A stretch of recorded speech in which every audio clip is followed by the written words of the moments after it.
엄마 이름도 올라가 있으니까 괜찮다더니 어느 날 부동산에서 전화가 왔습니다. 어머님, 매도 계약 확인차 연락드렸습니다. 저는 집을 판다고 한 적이 없습니다. 공동명의면 정말 혼자 못 막을까요? 남편 박성수가 세상을 떠난 건 10월의 일이었다. 단풍이 한창이던 계절이었는데 정희는 그의 가을이 얼마나 아름다웠는지 기억하지 못한다. 장례를 치르고 빈소를 정리하고 사람들이 하나둘 떠나고 나면 남는 건 결국 고요함 뿐이었다. 33년을 함께 살았던 사람이 사라진 자리는 생각보다 훨씬 넓었다. 처음 한 달은 어떻게 지났는지 모른다. 밥을 먹었는지 잠을 잤는지 냉장고 앞에 서서 한참을 들여다보다가 문을 닫고 돌아서는 날이 많았다.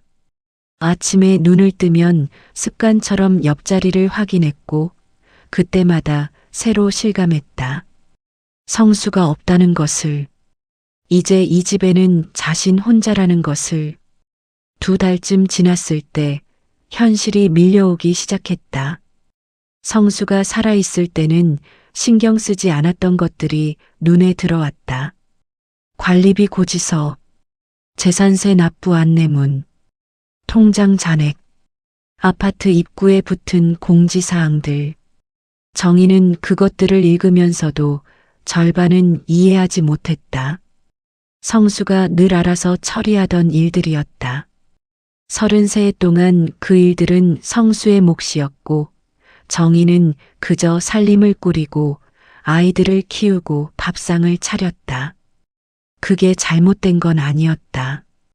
그때는 그게 자연스러웠으니까. 하지만 지금은 달랐다.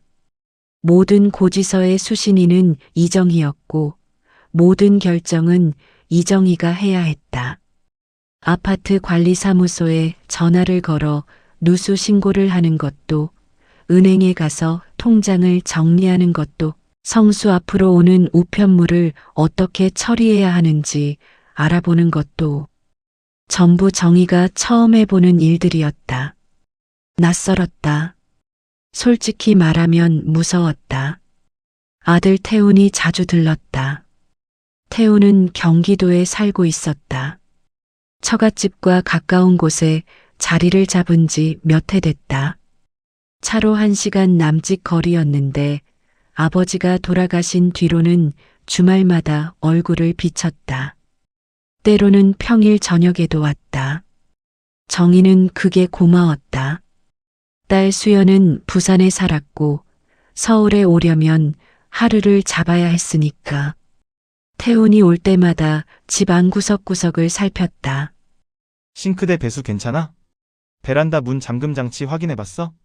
엄마, 이 형광등 깜빡이던데 갈아줄까? 크고 작은 것들을 챙겼다. 정희는 그 모습을 보면서 성수가 생각났다. 성수도 그랬었다. 눈에 걸리는 게 있으면 그냥 지나치지 못하는 사람. 태훈이 아버지를 닮았다는 걸 정희는 그제야 실감했다. 그러던 어느 날이었다. 태훈이 거실 소파에 앉아서 조심스럽게 말을 꺼냈다. 저녁을 먹고 나서 커피를 한 잔 마시던 참이었다. 엄마, 나 사실 하나 여쭤보고 싶은 게 있어. 뭔데? 이 집 명의 말인데. 정희는 컵을 내려놓았다. 명의? 응. 지금 아버지 명의잖아. 이제 엄마 단독 명의로 상속 정리를 해야 하는데 그냥 엄마 이름으로만 하면 나중에 또 복잡해질 수 있거든.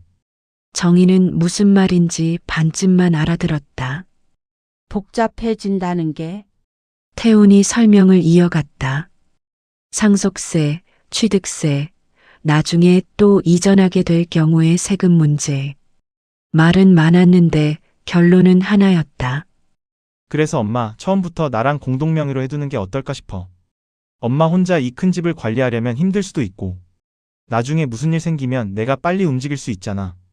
정희는 잠시 생각했다. 무슨 일이 생기면.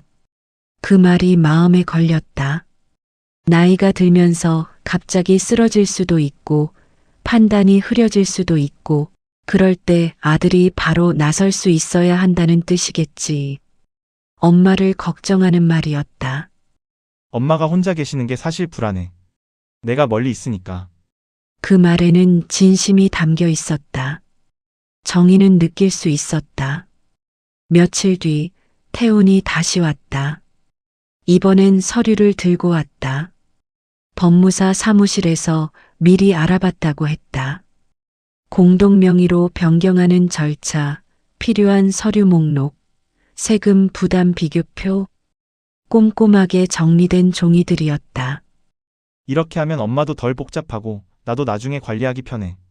정희는 서류를 훑어봤다. 글씨는 읽혔지만 내용은 잘 몰랐다. 법률 용어들이 낯설었다. 소유권 이전 등기, 공유지분, 취득세 감면. 무슨 뜻인지 하나하나 따지기엔 머리가 잘 돌아가지 않았다. 법무사가 다 알아서 해준대. 엄마는 인감이랑 필요한 서류만 챙겨주면 돼. 인감. 정희는 서랍 안에 넣어둔 인감 도장을 생각했다. 성수가 살아있을 때도 자주 쓰던 물건이었다. 중요한 서류에 찍던 것. 그래서인지 그 작은 도장은 정희에게 언제나 묵직하게 느껴졌다. 공동명의면 이 집은 나도 반은 갖는 거야? 그렇지. 엄마 반, 나 반. 근데 사실상 엄마 집이지. 엄마가 살아계시는 동안은 엄마 집이야. 사실상 엄마 집. 그 말이 정희를 안심시켰다. 소유권을 빼앗기는 게 아니라 아들과 함께 짊어지는 것이라고 느껴졌다. 33년간 살아온 집, 아이들을 키운 집, 성수와 마지막을 함께한 집, 그 집이 아직 자신의 것이라는 말이 중요했다. 엄마, 걱정하지 마. 이 집은 엄마 거나 마찬가지야. 정희는 태훈의 얼굴을 바라봤다. 성수를 닮은 눈썹, 고집스러운 눈매. 하지만 지금 이 순간만큼은 걱정이 가득한 아들의 얼굴이었다. 알았어. 정희는 자리에서 일어나 서랍을 열었다. 인감 도장을 쥐었을 때 손이 조금 떨렸다. 나이 때문인지 아니면 다른 무언가 때문인지 정희는 알 수 없었다. 그냥 떨렸다. 차갑고 단단한 도장의 감촉이 손바닥에 느껴졌다. 서류에 도장을 찍었다. 붉은 인주가 종이에 번졌다. 태훈이 고마워, 엄마라고 말했다. 그 말은 따뜻했다. 정희는 잘했다고 생각했다. 아들이 든든하게 곁에 있어준다는 느낌. 이제 혼자가 아니라는 안도감. 집은 가족의 안전장치라고 정희는 믿었다. 그리고 그 믿음 속에서 자신이 무엇에 동의했는지 완전히 이해하지 못한 채로 도장을 찍었다. 나중에 돌아보면 그날은 아무것도 달라 보이지 않는 평범한 저녁이었다. 커피잔이 식어가고 베란다 너머로 가로등이 켜지고 태훈이 서류를 챙겨 가방에 넣고 일어섰다. 현관에서 신발을 신으며 다음 주에 또 올게라고 말했다. 정희는 문을 닫고 거실로 돌아왔다. 집은 조용했다. 늘 그래왔듯이. 그때까지만 해도 정희는 알지 못했다. 인감 도장 하나가 이 집의 운명을 절반쯤 다른 손에 쥐어줬다는 것을. 그리고 그 선택이 언젠가 전혀 다른 의미로 되돌아오리라는 것을. 가족이라는 이름 아래 가장 조용하게 이루어지는 일들이 때로는 가장 깊은 균열을 만든다는 것을. 그날 밤 정희는 오랜만에 일찍 잠들었다. 무언가를 해결한 사람처럼. 겨울이 지나고 봄이 왔다. 공동명의로 바꾼 뒤 반년쯤 지났을 때였다. 정희는 그 사이 조금씩 익숙해졌다. 관리비 고지서를 받아 직접 납부하는 것도, 은행에 혼자 가는 것도, 처음엔 낯설고 두렵던 일들이 반복되면서 덜 무겁게 느껴지기 시작했다. 완전히 익숙해진 건 아니었지만 적어도 겁에 질리지는 않게 됐다. 집도 정희에게 다시 익숙해졌다. 아니, 더 정확히 말하면 정희가 집에 다시 익숙해졌다. 성수가 없는 집, 텔레비전을 혼자 보고 밥을 혼자 차려 먹고 이불을 혼자 개는 집. 처음엔 그 고요함이 너무 낯설어서 견디기 힘들었는데 이제는 그 고요함이 자신의 것처럼 느껴졌다. 베란다에 화분을 두어 개 들여놓고 화요일마다 복지관 수업을 나가고 가끔 아래층 최 여사와 차를 마셨다. 조금씩, 정말 조금씩 일상이 생겨나고 있었다. 그래서인지 그 봄이 정희에게는 꽤 괜찮게 느껴졌다. 태훈이 온 건 4월 중순이었다. 평소처럼 주말 오후였고 며느리 없이 혼자 왔다. 정희는 미리 된장찌개를 끓여두고 기다렸다. 태훈이 좋아하는 반찬도 두어 가지 챙겼다. 멸치볶음, 두부조림. 별거 아닌 것들이었지만 손이 자연스럽게 움직였다. 아들이 온다는 날은 그렇게 됐다. 밥을 먹는 동안은 별 이야기가 없었다. 태우는 회사 이야기를 조금 하고 정희는 복지관 얘기를 했다. 요즘 거기서 캘리그라피를 배우는데 생각보다 재미있다고. 태우는 엄마가 그런 걸 다 해하면서 웃었다. 짧고 평범한 대화였다. 정희는 그런 시간이 좋았다. 아무것도 아닌 이야기들이 쌓이는 느낌. 식사가 끝나고 태훈이 커피를 타왔다. 정희가 앉아서 커피잔을 받아들었을 때 태훈이 말했다. 엄마, 요즘 집값 뉴스 봤어? 아니, 왜? 우리 동네 이쪽이 좀 빠졌대. 작년보다 꽤? 정희는 커피를 한 모금 마셨다. 그래? 집값이 오르든 내리든 정희에게 크게 실감나는 이야기는 아니었다. 팔 생각이 없는 집의 시세가 뭐가 중요하냐는 마음이었다. 많이 빠졌어? 몇 천은 빠진 것 같더라고. 전문가들이 더 내려갈 수도 있다고 하고. 태훈이 스마트폰을 꺼내 뭔가를 보여줬다. 부동산 관련 뉴스 기사였다. 정희는 화면을 들여다봤지만 그래프도 수치도 잘 들어오지 않았다. 숫자들이 많았다. 그래서 태훈이 잠시 뜸을 들이더니 말했다. 엄마, 나는 그냥 지금 파는 게 낫지 않을까 싶어서. 정희는 커피잔을 내려놓았다. 판다고? 응. 더 내려가기 전에. 지금도 괜찮은 가격이거든. 정희는 태훈의 얼굴을 봤다. 표정은 평온했다. 걱정스러운 얼굴이었다. 엄마를 위해 말하는 얼굴. 나는 여기 불편한 거 없는데. 그게 정희의 솔직한 마음이었다. 불편한 게 없었다. 25년을 산 집이었다. 태훈이 고등학교를 이 동네에서 다녔고 수연이 여기서 결혼 준비를 했다. 성수가 마지막으로 바깥을 내다보던 창문이 거실에 있었다. 그 창문 너머로 매일 같은 하늘이 보였다. 정희는 그 하늘이 좋았다. 불편한 게 문제가 아니라 앞으로가 걱정돼서 그렇지. 앞으로? 엄마, 솔직히 이 집 관리비가 적지 않잖아. 여기가 오래된 아파트라 수선비도 종종 나오고. 노후 대비 생각하면 지금 팔고 작은 데로 이사 가는 게 훨씬 현실적이야. 정희는 잠시 말을 잃었다. 노후 대비. 그 말이 낯설게 들렸다. 이미 70이 넘은 사람한테 노후 대비라는 말이 맞는 말인가 싶기도 했다. 관리비가 부담스럽다는 것도 처음 듣는 이야기였다. 정희가 실제로 관리비 때문에 어렵다고 느낀 적은 없었다. 관리비가 얼마나 한다고? 그게 문제가 아니라 고정 지출이 계속 나가잖아. 엄마 수입이 많지 않은데 연금 나오잖아. 그거로 다 되겠어? 태훈의 말투는 여전히 부드러웠다. 하지만 정희는 뭔가 이상하다는 느낌을 받기 시작했다. 말의 내용이 아니라 말을 꺼내는 방식에서였다. 하나씩 이유를 쌓아가는 것 같은 느낌. 결론이 이미 정해져 있고 그걸 향해 이유를 끌어모으는 것 같은. 작은 데로 가면 어디로 간다는 거야? 그건 찾아보면 되지. 요즘 괜찮은 데 많아. 엘리베이터 있고 관리 잘 되는 곳으로. 나는 여기 엘리베이터 있는데. 엄마, 태훈이 살짝 웃었다.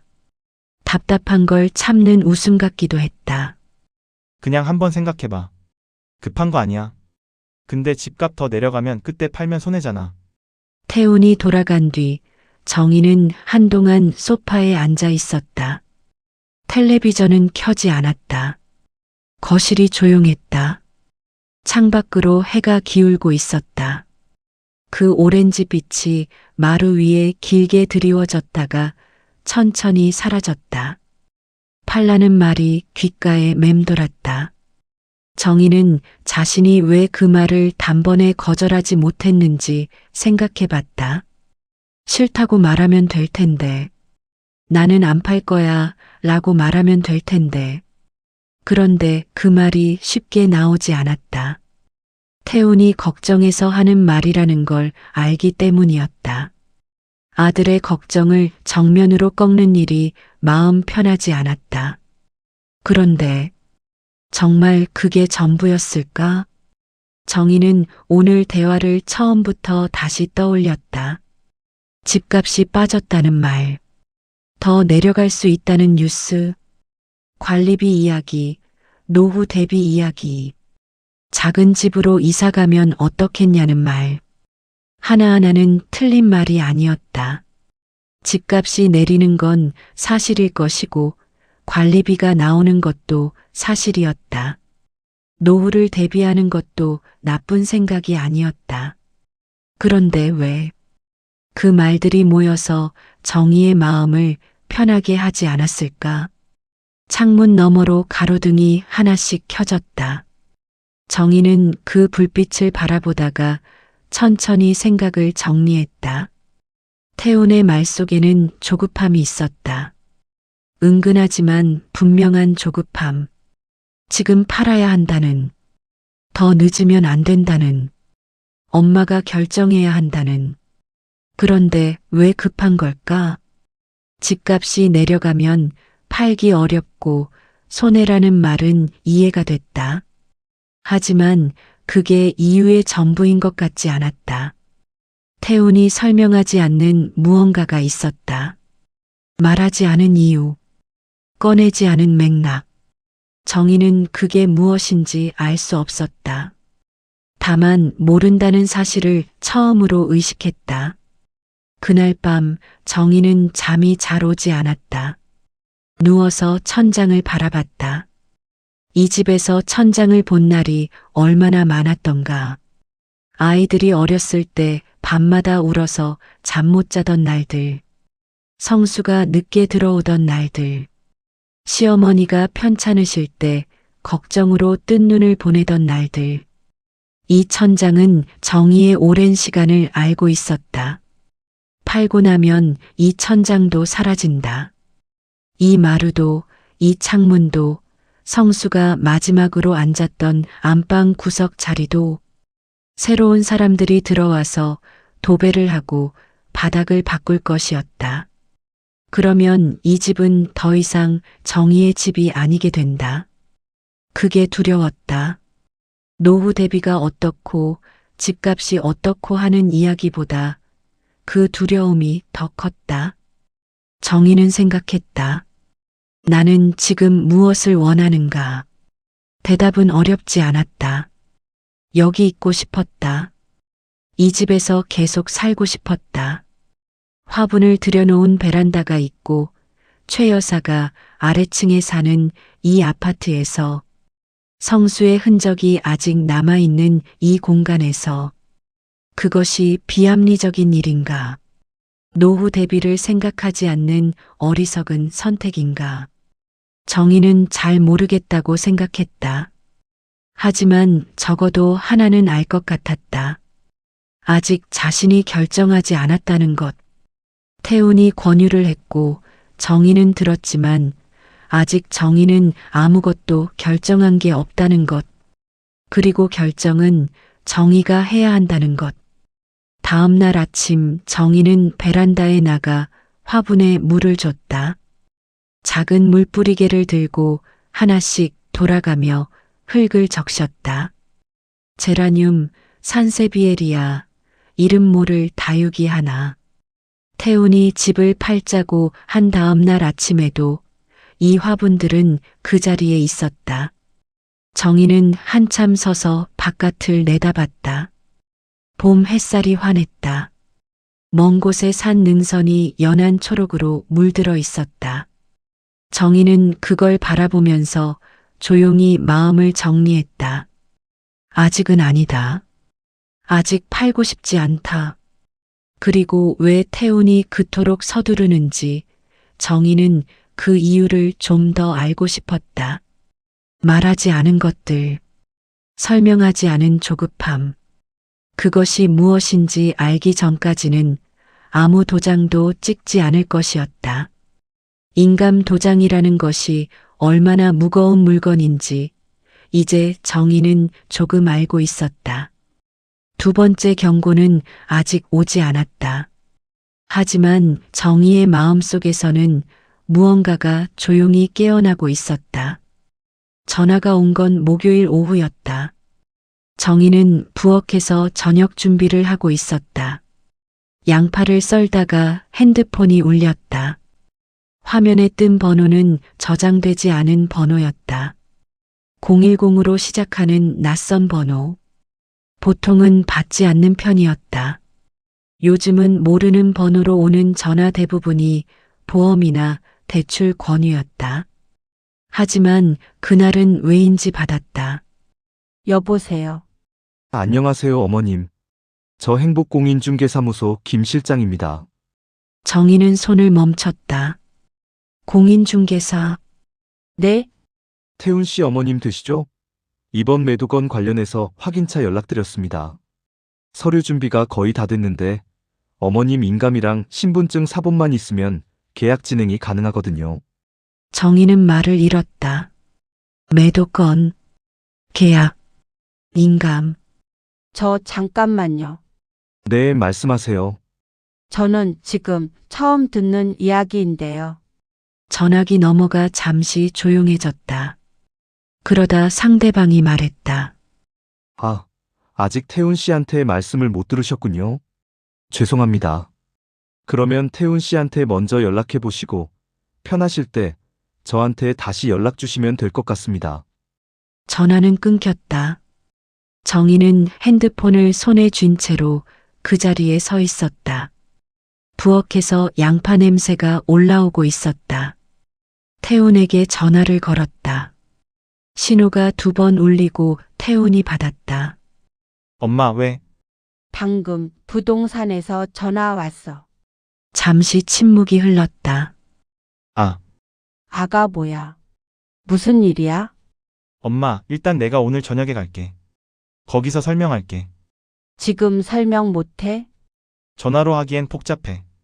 이따 봐. 태훈이 전화를 끊었다. 정희는 핸드폰을 식탁 위에 내려놓았다. 전화로 하기엔 복잡하다는 말. 그 말이 걸렸다. 복잡하다는 건 무슨 뜻인가? 설명이 길다는 건가 아니면 설명하기 껄끄럽다는 건가? 저녁 준비를 마저 하려고 했는데 손이 움직이지 않았다. 양파는 도마 위에 그대로였다. 정희는 도마를 한쪽으로 밀어놓고 의자에 앉았다. 머릿속으로 태훈이 했던 말들을 하나씩 꺼내봤다. 집값이 내려가고 있다는 말. 지금 팔고 작은 데로 이사 가는 게 좋겠다는 말. 노후 대비라는 말. 그 말들은 다 권유였다. 정희가 아직 대답하지 않은 권유. 그런데 부동산에서는 이미 매도건이라고 했다. 서류가 준비됐다고 했다. 인감만 있으면 계약이 가능하다고 했다. 정희가 동의하지 않은 일이 어딘가에서 이미 진행되고 있었다. 태우는 8시가 넘어서 왔다. 정희는 밥을 차려두지 않았다. 오늘은 그런 기분이 아니었다. 태훈이 현관에 들어서다가 부엌이 조용한 걸 눈치챘는지 잠시 멈칫했다. 엄마, 밥 먹었어? 응, 나는? 냉장고에 있어. 태훈은 아무 말 없이 부엌으로 갔다. 찬밥을 꺼내 전자레인지에 돌리는 소리가 났다. 정희는 거실 소파에 앉아 기다렸다. 태훈이 밥그릇을 들고 나와 식탁에 앉았다. 몇 숟가락 뜨다가 말했다. 엄마, 먼저 사과할게. 미리 말을 해야 했는데. 무슨 일인지 말해봐. 태훈이 수저를 내려놓았다. 사실 내가 부동산이랑 좀 얘기를 해봤어. 매물로 내놓으면 얼마나 나오는지, 지금 시세가 어떻게 되는지, 그냥 알아보는 차원으로. 알아보는 차원으로. 응.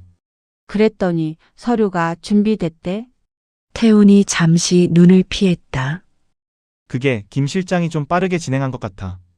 내가 정식으로 진행하자고 한 건 아닌데. 정희는 태훈을 바라봤다. 거짓말이었다. 완전한 거짓말은 아닐지도 몰랐다. 하지만 전부 사실도 아니었다. 부동산 중개사가 아무 근거 없이 매도건을 준비하고 어머님께 전화를 돌리지는 않는다. 그건 정희도 알았다. 태훈아, 응, 나한테 아직 팔겠다고 말한 적 없어. 알아. 그래서 미리 말했어야 했는데 미안해. 미안하다는 게 중요한 게 아니야. 정희의 목소리가 낮아졌다. 화가 난 목소리가 아니었다. 오히려 평소보다 차분했다. 그게 태훈을 더 불편하게 만드는 것 같았다. 태훈은 잠시 말이 없다가 가방에서 서류 봉투를 꺼냈다.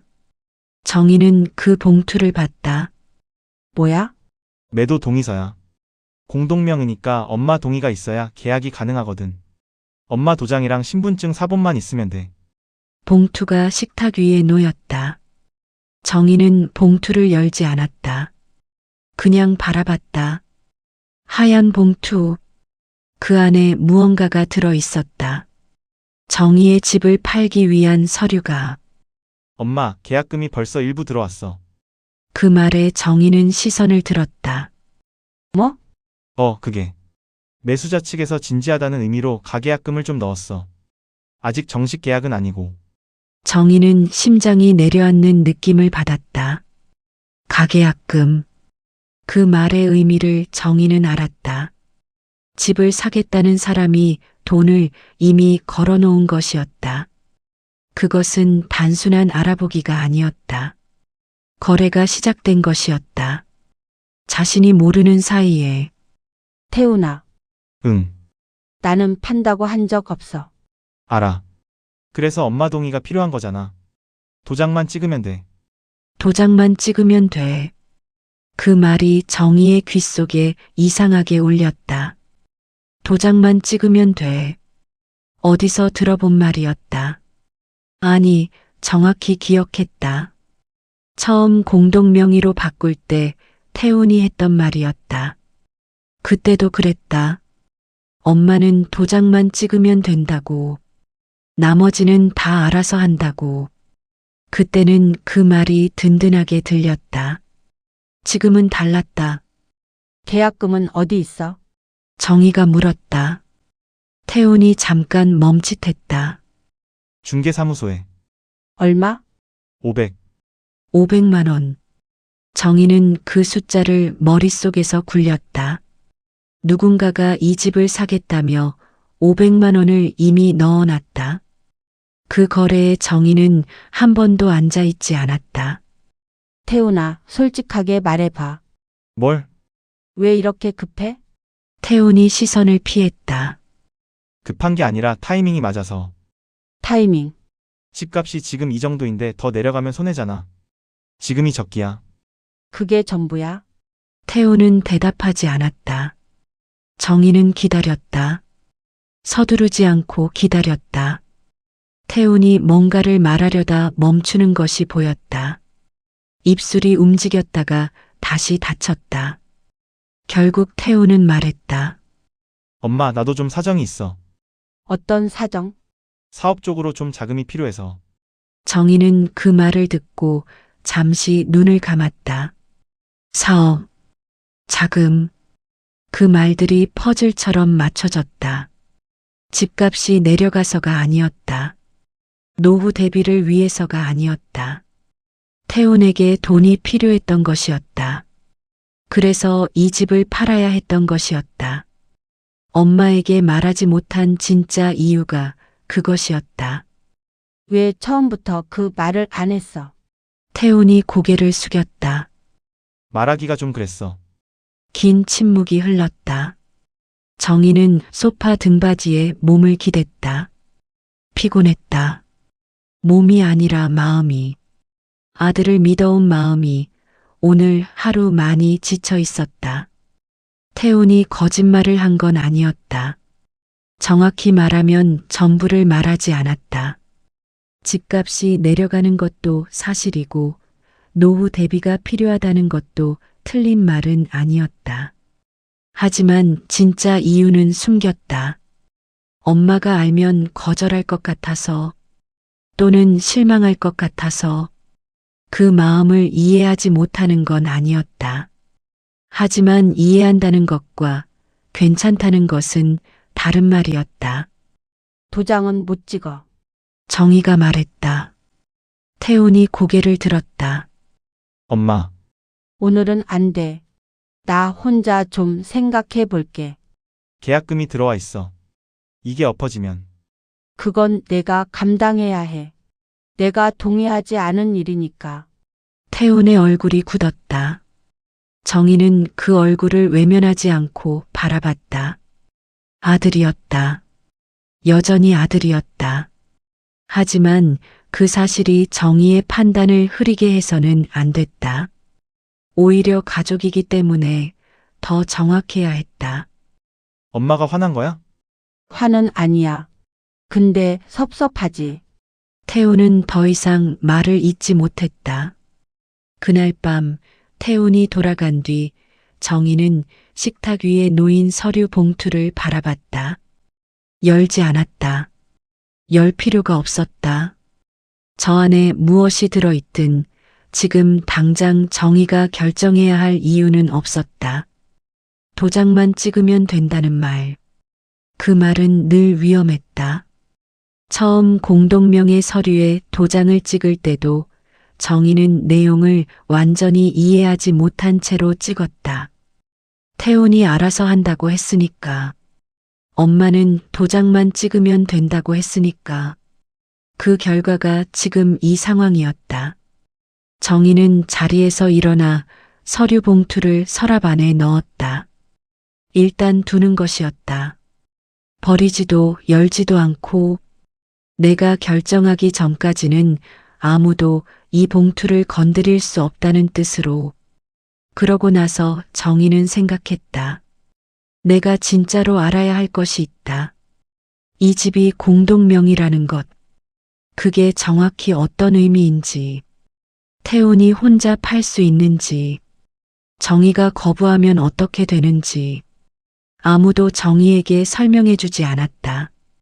태훈도 법무사도 부동산 김 실장도 모두 결론만 가져왔다. 도장만 찍으면 된다고. 하지만 도장을 찍기 전에 정희는 알아야 했다.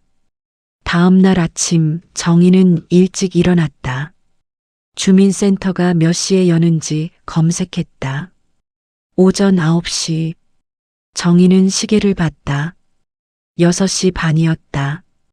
2시간 반을 기다릴 수 있었다. 주민센터는 아파트에서 걸어서 10분 거리였다. 정희는 평소보다 일찍 집을 나섰다. 9시 개관에 맞춰 가려면 여유가 있었지만 집에 앉아 있기가 싫었다.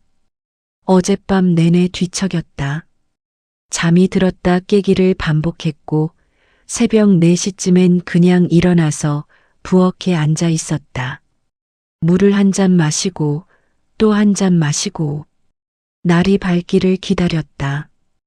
바깥 공기가 차가웠다. 4월이었지만 아침엔 아직 서늘했다.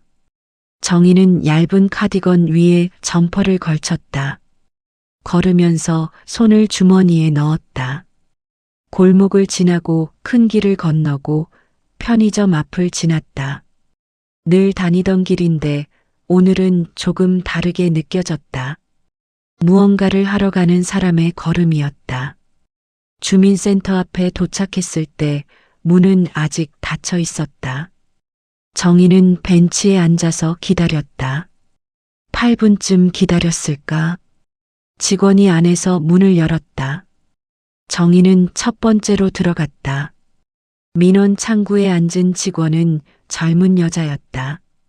무엇을 도와드릴까요? 등기부등본 발급하러 왔어요. 부동산 등기부등본이요? 네, 제가 사는 아파트요. 직원이 안내했다. 인터넷 발급이나 무인 발급기를 이용하면 더 빠르다고. 하지만 정희는 창구에서 받고 싶다고 했다. 직원이 주소를 확인하고 신분증을 받았다. 잠시 뒤 종이 한 장이 나왔다. 발급 수수료 1,000원을 내고 서류를 받았다. 정희는 창구에서 돌아서다가 잠깐 멈췄다. 이거 읽는 방법을 좀 여쭤봐도 될까요? 직원이 잠시 머뭇거리다가 고개를 끄덕였다. 어떤 부분이 궁금하세요? 공동명의가 어떻게 나오는지, 그리고 팔 때 뭐가 필요한지. 직원은 서류를 가리키며 설명해줬다. 표제부, 갑구, 을구. 소유권은 갑구에 표시된다고. 공동명의의 경우 지분이 어떻게 표기되는지. 정희는 고개를 끄덕이며 들었다. 한 번에 다 들어오지 않았지만 메모할 필요는 없었다. 서류를 보면 됐다. 감사해요. 정희는 민원실 한쪽 테이블에 자리를 잡고 앉았다. 등기부등본을 천천히 읽었다.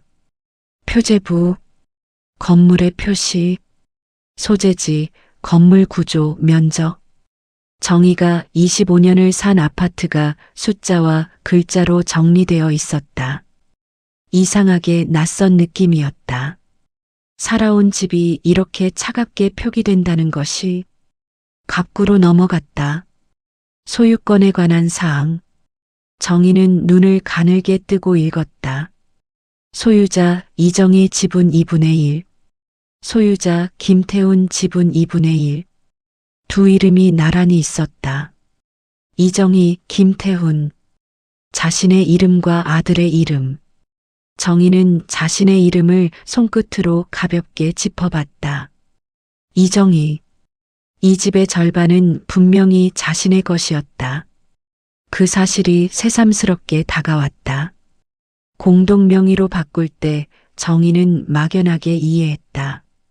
아들이랑 같이 갖는 것이라고. 하지만 그게 정확히 어떤 의미인지 서류에서 확인한 건 오늘이 처음이었다. 지분 2분의 1, 절반. 이 집의 절반은 여전히 이정희의 것이었다. 그렇다면 정희는 생각했다. 태훈이 자신의 동의 없이 이 집을 팔 수 있는가? 민원실을 나온 정희는 바로 집으로 가지 않았다. 주민센터 옆에 작은 도서관이 있었다. 정희가 가끔 신문을 읽으러 가는 곳이었다. 오늘은 신문이 아니라 다른 것을 찾고 싶었다. 부동산, 공동명의 매각. 이런 것들에 대해 좀 더 알고 싶었다. 도서관 안에 인터넷 검색 단말기가 있었다. 정희는 그 앞에 앉았다. 검색창에 천천히 입력했다. 공동명의 아파트 매각 조건. 결과가 나왔다. 정희는 화면을 읽었다. 법률 관련 블로그 글이었다. 내용이 길었고 어려운 단어도 있었지만 정희는 건너뛰지 않고 처음부터 읽었다. 핵심은 명확했다. 공동명의 부동산을 매각하려면 공유자 전원의 동의가 필요하다. 전원. 한 명이 아니라 전부. 태훈이 원한다고 해서, 태훈이 부동산에 내놓겠다고 해서, 심지어 계약금이 들어왔다 해도 정희가 동의하지 않으면 매각은 이루어질 수 없었다. 정희는 그 문장을 다시 한번 읽었다. 공유자 전원의 동의가 필요하다. 또 다른 글도 읽었다. 공유자 한 명이 다른 공유자의 동의 없이 매각을 진행하려 할 경우 이는 법적으로 효력이 없다.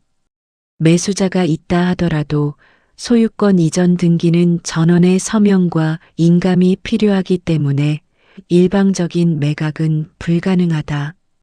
정희는 화면에서 눈을 떼고 잠시 창밖을 봤다. 도서관 유리창 너머로 봄 햇살이 들어오고 있었다. 가느다란 먼지들이 빗속에서 떠다니고 있었다. 정희는 그걸 멍하니 바라봤다. 태훈이 부동산에 집을 내놓을 수 있었다. 시세를 알아볼 수 있었다. 매수자와 이야기를 나눌 수도 있었다. 계약금 명목의 돈을 받을 수도 있었다. 하지만 그 모든 것은 정의의 도장이 없으면 완성되지 않는 일이었다. 소유권 이전 등기는 두 사람의 인감이 필요했다. 이정희의 인감이 없으면 이 집은 팔리지 않았다. 그 사실이 정희의 마음을 조용히 단단하게 만들었다. 자신이 생각보다 무력하지 않았다. 집으로 돌아오는 길에 정희는 천천히 걸었다. 오가는 사람들이 있었다. 유모차를 끄는 젊은 엄마, 등교하는 아이들, 장을 보러 나온 또래 여자들. 정희는 그들 사이를 걸으면서 등기부등본을 손에 쥔 채로 생각했다. 공동명의로 바꾸자고 했을 때 태훈이 한 말이 떠올랐다. 이 집은 엄마거나 마찬가지야. 그 말이 지금 어떤 의미로 느껴지는지 정희는 천천히 곱씹었다. 마찬가지라는 말. 그 말은 정확한 말이 아니었다. 이 집은 정희의 것이었다. 절반이지만 그 절반은 명확하게 이정희의 것이었다. 마찬가지라는 말 속에는 어딘가 흐릿함이 있었다. 대충 그렇다는 뉘앙스, 따지지 말라는 뉘앙스. 하지만 지금 정희는 알았다. 따져야 할 때가 있었다. 가족이라는 이유로, 아들이라는 이유로 모든 것을 흐릿하게 넘어가서는 안 되는 순간이 있었다. 오늘이 그런 날이었다. 집에 돌아온 정희는 코트를 벗고 식탁에 앉았다. 등기부등본을 펼쳐놓았다. 아까 주민센터에서 읽은 것을 다시 읽었다. 이번엔 더 또렷하게 들어왔다. 소유자 이정희, 지분 2분의 1. 소유자 김태훈, 지분 2분의 1. 두 이름 사이에 선을 그을 수는 없었다. 공동으로 가지고 있는 집이었다. 하지만 매각은 공동으로 결정해야 했다. 태훈이 원한다고 되는 일이 아니었다. 정희가 원하지 않으면 되지 않는 일이었다. 서랍을 열었다. 어젯밤 넣어두었던 서류 봉투가 있었다. 매도 동의서가 든 봉투. 정희는 그것을 꺼내 식탁 위에 올려놓았다. 그러고는 봉투를 열었다. 처음으로 내용을 읽었다. 매도인 이정희, 매도인 김태훈. 물건 소재지, 매매대금, 계약 조건. 빈칸들이 있었다. 아직 채워지지 않은 것들이었다. 서명란에는 정희의 이름이 인쇄되어 있었고 그 옆에 네모난 빈칸이 있었다. 인감 도장을 찍는 자리였다. 정희는 그 빈칸을 바라봤다. 찍지 않을 것이었다. 지금 당장은 아니었다. 태훈의 사정이 어떻든 계약금이 어떻게 됐든 정희가 납득하지 못한 채로 이 자리를 채우지는 않을 것이었다. 오후에 태훈에게서 문자가 왔다. 엄마, 어제 일 미안해. 오늘 저녁에 다시 얘기 나눌 수 있을까? 정희는 문자를 읽고 잠시 생각했다. 답장을 보냈다. 내일 와. 오늘은 나 혼자 생각할게. 태훈은 알겠어라고만 답했다. 정희는 핸드폰을 내려놓고 창밖을 바라봤다. 오늘 아침보다 햇살이 더 높아져 있었다. 베란다 화분들이 그 빛을 받고 있었다. 제라늄 잎이 반짝였다. 정희는 자리에서 일어나 베란다 문을 열었다. 봄바람이 들어왔다. 따뜻하고 가벼운 바람이었다. 정희는 그 바람을 맞으며 서 있었다. 이 집은 아직 자신의 집이었다. 서류에 이름이 올라 있고 법적으로 보호받고 있고 정희의 동의 없이는 아무도 팔 수 없는 집이었다. 그 사실을 오늘 정희는 스스로 확인했다. 누군가가 알려줘서가 아니라 직접 발급받고 직접 읽고 직접 찾아보아서 알게 됐다. 그게 중요했다. 아는 것과 모르는 것은 달랐다. 막연하게 안심하는 것과 근거를 가지고 안심하는 것은 달랐다. 오늘 정희는 근거를 얻었다. 저녁을 간단히 차려 먹고 정희는 일찍 잠자리에 들었다. 어젯밤처럼 뒤척이지 않았다. 눈을 감으니 잠이 왔다. 마음 한쪽이 정리된 사람의 잠이었다. 자기 전에 마지막으로 생각한 건 등기부등본의 그 문장이었다. 소유자 이정희, 지분 2분의 1. 그 문장은 차갑고 건조했지만 정희에게는 든든하게 느껴졌다. 종이 위에 새겨진 자신의 이름. 그 이름이 지금 이 집을 지키고 있었다. 공동명의는 공동소유였다. 하지만 공동소유라는 것은 누구 한 명이 마음대로 할 수 없다는 뜻이기도 했다. 정희는 그것을 오늘 알았다. 그리고 그 알미, 내일 태훈과 마주 앉을 자리에서 정희를 단단하게 해줄 것이었다. 태훈이 온 건 다음 날 오후였다. 정희는 아침부터 집을 정리했다. 특별히 어지러웠던 것도 아닌데 손이 절로 움직였다. 싱크대를 닦고 거실 바닥을 쓸고 베란다 화분 아래 고인 물을 닦아냈다. 무언가를 하지 않으면 생각이 너무 많아졌다. 몸을 움직이는 편이 나았다. 점심을 먹고 나서 소파에 잠깐 앉았다. 식탁 위에는 등기부등본이 놓여 있었다. 어제 주민센터에서 발급받은 것. 정희는 그것을 치우지 않았다. 일부러 거기 뒀다. 오늘 태훈과 이야기를 나눌 때 필요할 것 같아서가 아니라 그냥 거기 있어야 할 것 같아서였다. 자신이 어제 무엇을 했는지, 무엇을 알게 됐는지를 눈으로 확인할 수 있는 자리에 현관 초인종이 울렸다. 태훈은 들어오면서 눈치를 봤다. 평소처럼 엄마 나야 하고 크게 말하지 않았다. 조용히 신발을 벗고 거실로 들어왔다. 정희가 소파에 앉아 있는 걸 보고 맞은편 의자를 끌어당겨 앉았다. 밥 먹었어? 응. 엄마는? 나도. 짧은 대화였다. 두 사람 사이에 어색한 공기가 있었다. 정희는 그 어색함을 서둘러 풀려고 하지 않았다. 어색한 데는 이유가 있었다. 그 이유를 모른 척하고 싶지 않았다. 태훈이 먼저 입을 열었다. 엄마, 어제 내가 말 못한 게 있어서 오늘 제대로 얘기하려고. 들을게. 태훈이 천천히 말했다. 사업 이야기였다. 2년 전부터 지인과 함께 작은 사업을 시작했는데 올해 들어 자금이 많이 묶였다고. 대출을 받아 버텼는데 한계가 왔다고. 이자가 쌓이고 있고 거래처와의 관계도 복잡해졌다고. 정리를 하려면 목돈이 필요한데 그게 당장 없다고.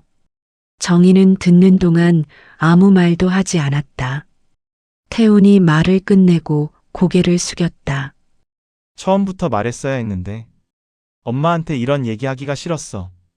걱정할까봐. 그리고 솔직히 부탁하는 것처럼 들릴까봐. 부탁이잖아. 태훈이 고개를 들었다. 응. 부탁이지. 정희는 잠시 태훈을 바라봤다. 50이 다 된 아들이었다. 머리에 흰 머리카락이 몇 개 보였다. 눈가에 주름이 생겼다. 언제 저렇게 됐을까? 정희가 기억하는 태훈은 아직도 어딘가에서는 12살 아이였는데. 힘들었겠다. 응. 왜 이제 말해? 미안해, 엄마. 침묵이 흘렀다.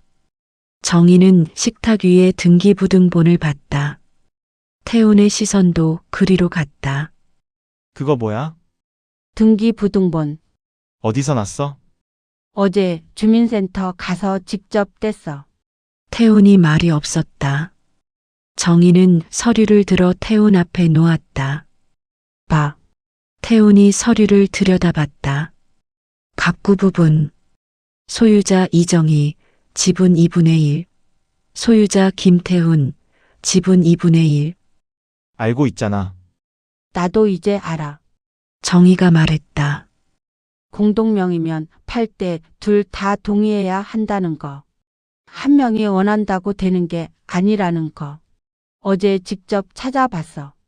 태훈이 서류를 내려놓았다. 뭔가를 말하려는 것 같았지만 말이 나오지 않는 표정이었다. 엄마가 그런 걸 찾아봤어? 내 집이니까. 그 말이 태훈을 잠시 멈추게 했다. 정희는 서랍에서 매도 동의서 봉투를 꺼냈다. 식탁 위에 올려놓았다. 태훈이 두고 간 것이었다. 정희는 봉투를 열어 서류를 꺼내 펼쳤다. 인감 도장 찍는 자리가 보였다. 여전히 비어있는 네모 칸. 나는 안 판다. 태훈의 얼굴이 굳었다. 엄마. 지금은 아니야. 지금이 아니면 언제야? 계약금이 들어와 있고 매수자도 기다리고 있어. 이게 엎어지면 위약금 문제도 생겨. 그건 내가 내 동의 없이 진행한 일이야. 정희의 목소리는 높지 않았다. 흔들리지도 않았다. 차분했다. 스스로도 놀랄 만큼. 내가 언제 팔겠다고 했어. 태훈아, 내가 집값 얘기를 꺼냈고 작은 데로 이사 가면 어떻겠냐고 했고 나는 그냥 듣기만 했어. 동의한 적 없어. 그때 싫다고도 안 했잖아. 싫다고 안 한 게 좋다는 뜻은 아니잖아. 태훈이 말문이 막혔다. 정희는 계속했다.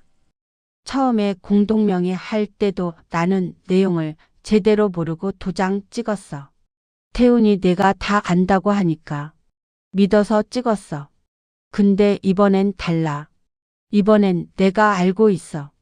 내가 동의 안 하면 이 집은 못 팔려. 태훈이 눈을 감았다가 떴다. 엄마가 그렇게까지 생각하고 있었는지 몰랐어. 몰랐겠지. 나한테 제대로 물어본 적이 없으니까. 물어봤잖아. 집 팔면 어떻겠냐고. 그건 설명이 빠진 질문이었어. 왜 팔아야 하는지, 돈이 얼마나 필요한지, 팔고 나면 내가 어디서 어떻게 살아야 하는지. 그런 건 말 안 했잖아. 태훈이 시선을 내렸다. 정희는 잠시 기다렸다가 말을 이었다.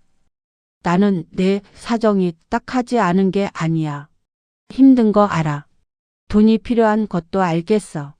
근데 그게 이 집을 팔아야 하는 이유가 되려면 엄마한테 먼저 솔직하게 말을 했어야지. 집값이 내려간다는 핑계로 노후 대비라는 말로 돌려서 하면 안 됐어. 핑계라고. 핑계가 아니면 뭐야. 진짜 이유는 따로 있었잖아. 태훈은 반박하지 못했다. 두 사람 사이에 다시 침묵이 왔다. 이번엔 조금 다른 종류의 침묵이었다. 무겁지만 탁하지 않은, 서로가 서로를 제대로 보고 있는 침묵. 한참 뒤 태훈이 말했다.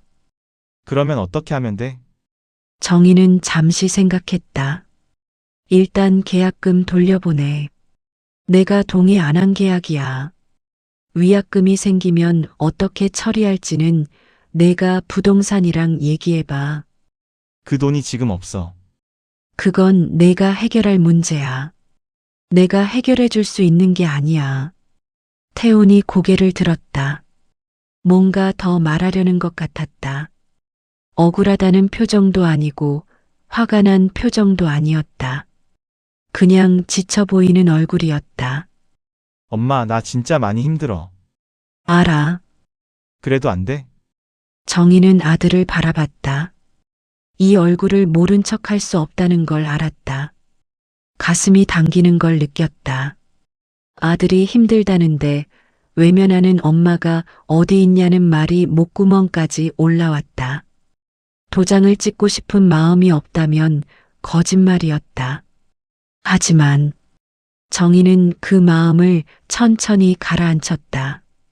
도장을 찍는 것과 아들을 돕는 것은 같은 일이 아니었다. 아들이 힘들다는 이유로 자신이 사는 집을 파는 것이 진짜 도움인지 정희는 알 수 없었다. 집을 팔고 나면 정희는 어디서 살아야 하는가? 작은 집으로 이사를 간다고 했는데 그 돈이 온전히 정희에게 돌아오는 건지 태훈의 사업빚을 갚는 데 쓰이는 건지 아무것도 정해진 게 없었다. 모르는 채로 도장을 찍어서는 안 됐다. 그것은 처음 공동명의 서류에 도장을 찍던 날 이미 배운 것이었다. 태훈아, 응. 내 사정은 내가 외면하고 싶지 않아. 근데 지금 당장 이 집을 파는 건 안 돼. 내가 납득할 수 있게 이야기가 돼야 해. 돈이 얼마나 필요한지, 팔고 나서 내가 어디서 어떻게 살게 되는 건지, 그 돈이 어떻게 쓰이는 건지. 그게 정리되고 나서 다시 이야기하자. 태훈이 천천히 고개를 끄덕였다. 엄마가 그렇게 생각하는지 몰랐어. 몰랐겠지. 나도 지금까지 잘 몰랐어. 내 집인데 내가 뭘 모르고 있었는지를. 정희는 매도 동의서를 봉투에 다시 넣었다. 이건 내가 가지고 있을게. 태훈은 가져가겠다고 하지 않았다. 태훈이 자리에서 일어서면서 말했다. 엄마, 나 때문에 마음 불편하게 해서 미안해. 괜찮아. 아니야. 안 괜찮은 일이었어. 정희는 태훈을 현관까지 배웅했다. 태훈이 신발을 신으면서 몇 번 뒤를 돌아봤다. 뭔가 더 할 말이 있는 것 같았지만 결국 하지 않았다. 문이 닫혔다. 정희는 현관에 잠시 서 있었다. 그러다 거실로 들어와 소파에 앉았다. 이상하게 홀가분했다. 무거운 대화를 했는데 끝나고 나니 몸이 가벼웠다. 울지도 않았고 목소리가 높아지지도 않았다. 그냥 할 말을 했다. 알고 있는 것을 말했다. 생각하고 있던 것을 꺼냈다. 가족이니까 참아야 한다고 생각한 적이 많았다. 아들이니까 이해해야 한다고. 어차피 내 사람인데 크게 따질 필요 있냐고. 그런데 오늘 정희는 알았다. 가족이기 때문에 더 정확해야 한다는 것을, 사랑하기 때문에 더 솔직해야 한다는 것을, 흐릿하게 넘어가면 나중에 더 크게 터졌다. 도장 하나가 그렇게 큰 일이 될 줄 처음엔 몰랐던 것처럼. 저녁이 되었다. 정희는 베란다에 나가 화분들을 살폈다. 제라늄에 새 잎이 돋아 있었다. 작고 연한 잎이었다. 정희는 그것을 손끝으로 가볍게 건드려 봤다.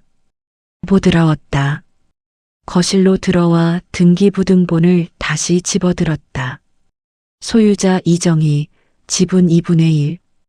그 문장을 읽으면서 정희는 조용히 생각했다. 이 집은 아직 내 집이다. 공동명의라는 것이 처음엔 아들과 나누는 것처럼 느껴졌다. 부담을 함께 지는 것처럼. 하지만 오늘 정희가 깨달은 건 달랐다. 공동명의는 공동소유였다. 그리고 공동소유라는 것은 한 사람이 마음대로 결정할 수 없다는 것이었다. 그것은 정의를 묶는 조건이기도 했지만 동시에 정의를 보호하는 조건이기도 했다. 자신의 권리가 어디까지인지를 알았을 때 비로소 지킬 수 있었다. 등기부등본을 서랍에 넣었다.